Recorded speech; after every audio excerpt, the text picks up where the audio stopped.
Okay, we went to the Horn of Plenty in Maryville yesterday. So these are white potatoes, and we tried to get some. I've never planted potatoes, but we try to get. You don't plant a seed. You basically get potatoes that have eyes on them. Try to get a potato with as many eyes as possible, and you cut it up into little chunks, and you plant the little chunks of potatoes.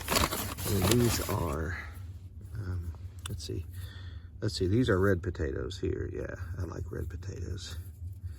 Ground's very wet. We're gonna wait a little bit before it dries out. It'll be easy to get in there and not quite so muddy. And these are Kennebec white potatoes here.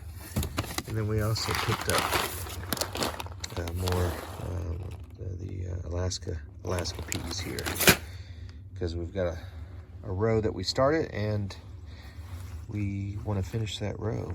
So looking forward to getting these in the ground and having some potatoes.